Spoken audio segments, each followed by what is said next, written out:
They took out the middle row seats and we did a full scene on the plane midair.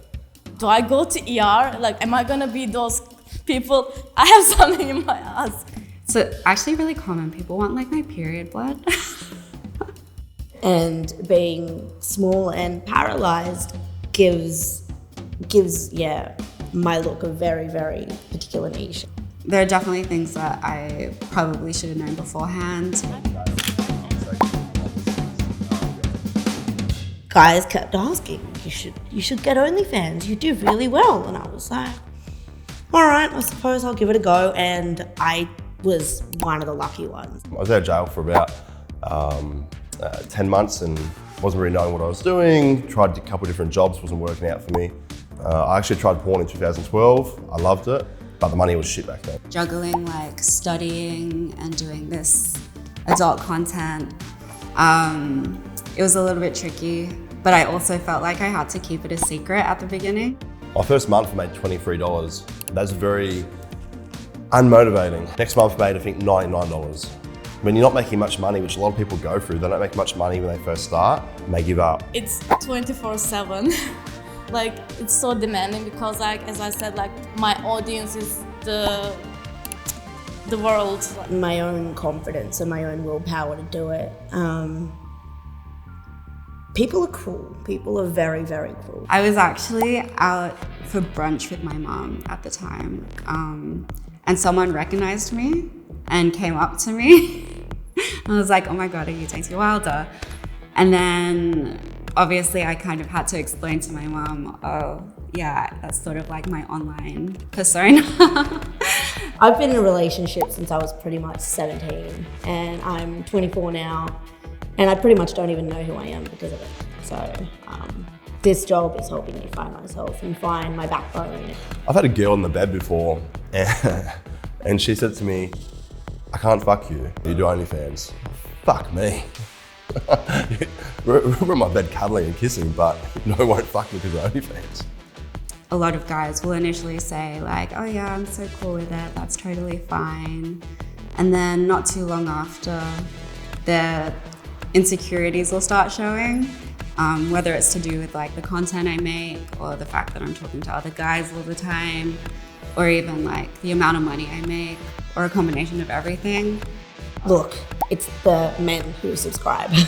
They all ask if you do the meets, and at first it's like, no, I've got a boyfriend. And then after a while, it's kind of like, the opportunity is there. I know I'm a niche in itself, considering I'm not even 5 foot.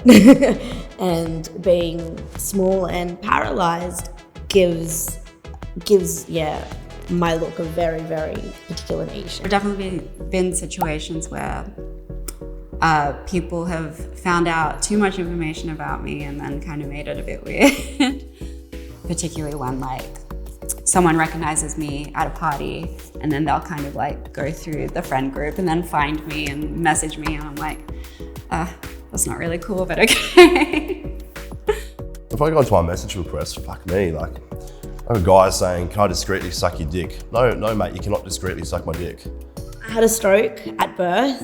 I wasn't breathing. And obviously they got me there, hooray. That obviously led to brain damage, which was a left side hemiplegia. So it affects the entire left side of my body, my other condition, but it doesn't link up to my paralysis. It was just a double whammy. When babies are born, to give it really a simple explanation, they have a soft sack on their head. We didn't have it, our heads were already fused up. All in one tip on OnlyFans, someone did like consecutive $200 until it reached $6,500.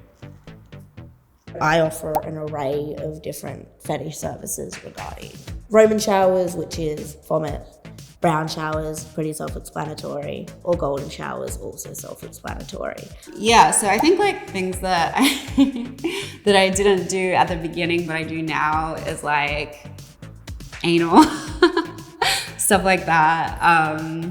Now I collab with people. I used to be only solo. I was like a bit too shy to like reach out. You know what, I don't know if I'm known for any particular content because I've got a pretty big variety. Like I've done gangbangs, orgies, threesomes, foursomes, you know, rough sex, sensual sex. You know, like I fucked on a plane before. You know, I've done a lot of different shit. Easy work, easy money, because it definitely isn't, particularly these days when there are so many content creators. It's hard to stand out in the crowd, and you have to really work hard in order to be successful in the industry.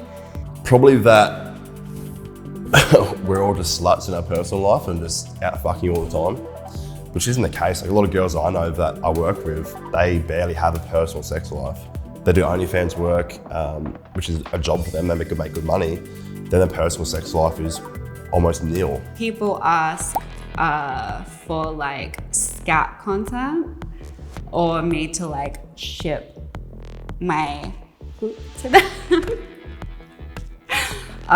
which I won't do. So actually really common, people want like my period blood. And that's something else I won't do. Basically, those are like the extremes and I won't do that. But anything else, like, I'm very open to. I have had these balls like they're kind of small, but like squishy and stuff, and just like popping them from my, bottom. Yeah, I put a few and then like I filmed and then I counted the balls and I was like, I'm missing one. And I was like, do I go to ER? Like, am I gonna be those people? I have something in my ass. But I was like, no, calm down, have a coffee, just make the bowel movement going. And then, thank God, it was out of my system. One, a girl I worked with, she paid me for exclusive rights for the video, so I got paid to do it. She hired a private plane and a videographer. We went up in the air, full plane, 2 pilots. They took out the middle row seats and we did a full fuck scene on the plane midair. It was in Sunshine Coast and we're doing a gangbang. The scene was we're picking up a hitchhiker and we pull over on the side of the road. It's a dirt track, it's out like out country a little bit, whatever. And we start gangbanging her on the side of the road. And here comes a fucking tractor. And he can't go, the tractors can't drive fast. We're probably going like 5 k's an hour. And we're like, fuck, what do we do? Like we're mid gangbang, like cocks out, whatever. We just kept going. And he drives past, one of the boys like, yep, day for it. This guy was not having it, hey, like he was not watching. He's just fucking steady. He did not want to fucking look at us. But he'll be telling that story at the pub for the next 50 years. I've eaten arms once. That was fun. Love it. Happily, I'll do it again. I had how do I explain it? It was like a double-ended strap-on. So it inserted into me and then the guy was sucking me off. So that was pretty cool too. So literally the first video I made that was like a full-on anal scene, I recorded it all and I was really happy with it. And then I realized I didn't have my microphone on. So I just basically redid the scene again. It was like 20 minutes of footage. It was my very first out call. He was nice as pie, first off. Made me feel very comfortable because obviously he knew that I was brand new to the industry. Made me feel very comfortable, paid me my money, that was no problem.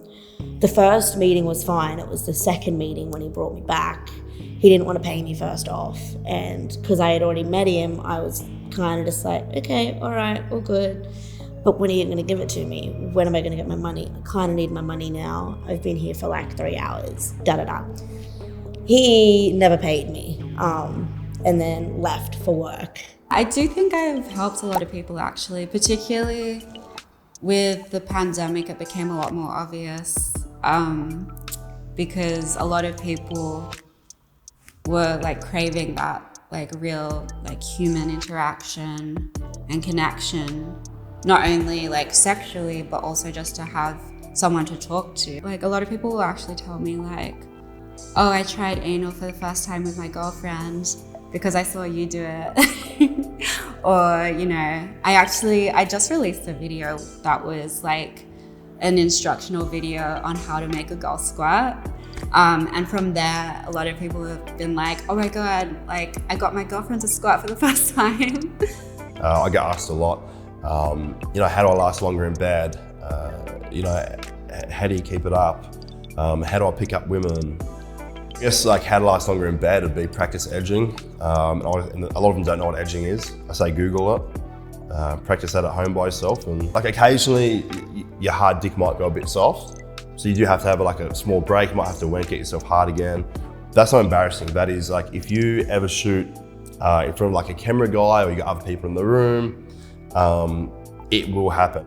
Like know yourself and be strong in your boundaries, and it's a big decision to make, you know, and I would say like you shouldn't make this to, you know, make a quick buck, or you shouldn't make this to make someone happy. It's for you. Put yourself first, really, and be safe, because you still need to put your safety first.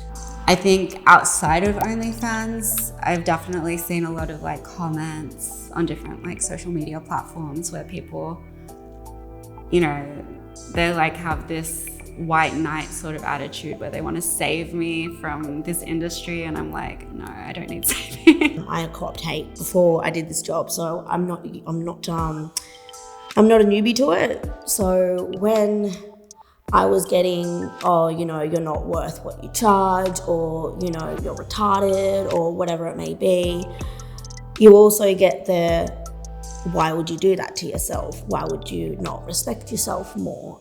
There are definitely things that I probably should have known beforehand. I think one of them being to establish my own rules in terms of like what I am and am not comfortable doing, because I remember a few occasions where I found myself like really thinking on the spot, like, okay, am I comfortable doing this?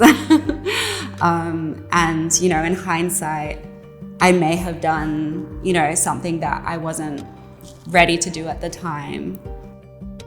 Be confident in what you want and what you need, and the people who care about you will support you. When I think about the times before I started sex work and after, like there's a huge difference. Like I'm a completely different person. Like I am more comfortable in my skin. Showed me that I'm a lot more capable of a lot more things than I thought I was. I like working for myself. That's kind of what it boils down to, I think. I thrive in this job. I love it. This was like a last chance for me kind of thing, like of being someone who I want to be. Like I didn't actually think I'd be making the money I'm making. I didn't think that. I thought I'd be able to make enough to earn like a living, not go much beyond that. It's transformed my life in a way that like I could never have imagined. You know, going from camming in between classes and making a little bit of extra cash on the side, going from that to, you know, being in the top 0.01% of all OnlyFans creators in the world, like that's something that you can't really prepare for.